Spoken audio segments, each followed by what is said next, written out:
All right, in this lesson, we're going to go over the melody to Turkey in the Straw, an old classic in a lot of bluegrass jams. I would consider this a more beginner song.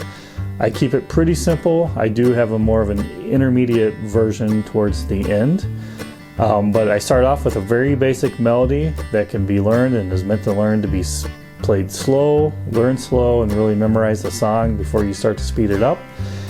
From that simple melody, I start to add an eighth note here and there in the kind of the second pass of each section, and then there's a whole other version that's just full of eighth notes, a more complete version that'll actually be a lot harder to play at a faster speed. So I mentioned in the lesson, if the tempo is pretty high or pretty fast in the jam, you can always revert back to some of the simpler versions, and they're gonna sound great. They're more than enough. It's the melody, and it'll just be less to think about and less to execute.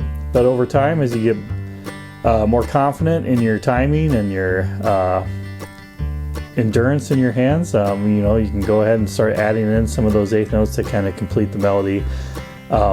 That's just like the last variation that I did here. If you'd like complete access to this lesson, go ahead and click in the video description below. There's a link in there. There's also a link to subscribe to my email list if you want to know when more lessons are uploaded. Thank you. All right, let's take a look at this basic melody here of Turkey in the Straw. Here are the first four measures played slowly.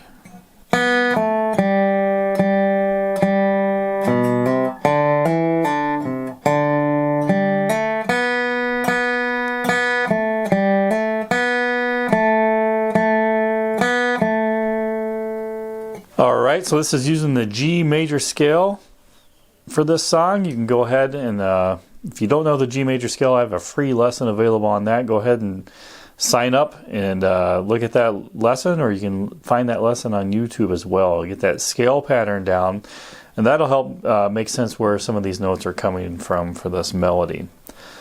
Alright, the first two notes are pickup notes. It's going to be that second string open, followed by the second fret of the third string.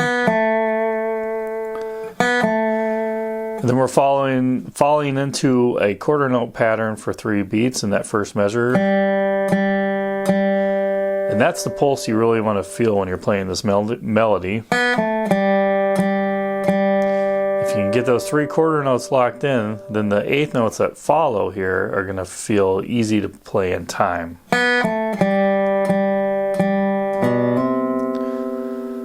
Alright, so you get that third string open 3 times, and then you got a hammer onto the first fret, 0, 1 on the 5th string.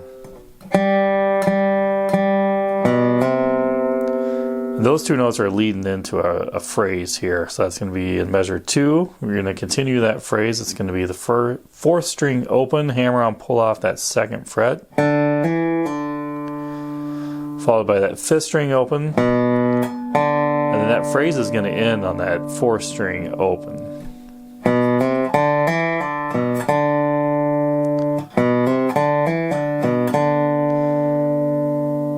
So you'd really want to practice that section kind of by itself.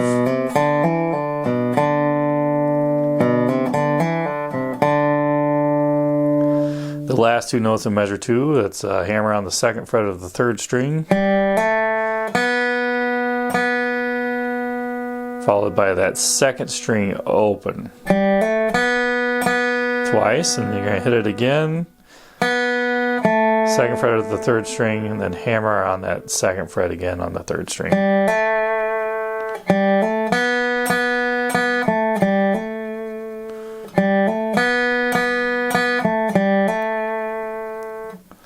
Measure 4, 2nd string open, A note, 2nd fret of the 3rd string twice. That's over a D chord of the progression. The last 2 notes are pickup notes into the next phrase there. So one more time here, measures 1 through 4.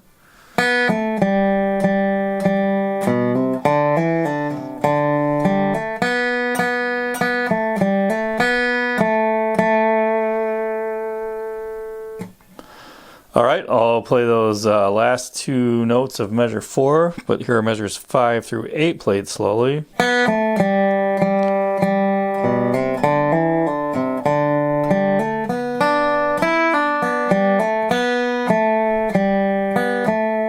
Right, so measures 5 and 6 are the same as 1 and 2, so we'll just keep that the same.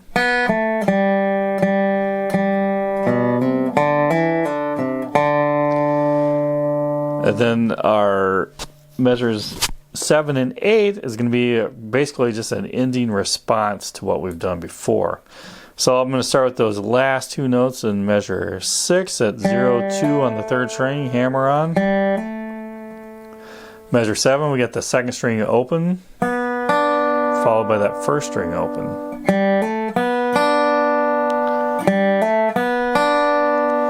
Then we get the 2nd fret of the top string, pull off.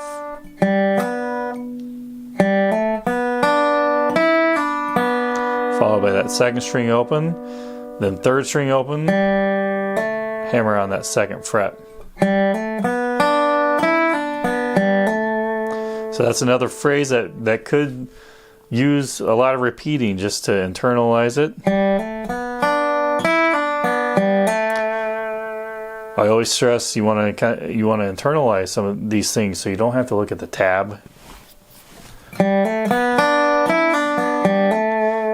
Because Dobro, lap steel, it's very hard to sight read because it's an instrument you typically are looking at. And then measure 8, we got 2nd string open, 2nd fret of the 3rd string, and then we're resolving to that G note, 3rd string open, and that finishes up the phrase there.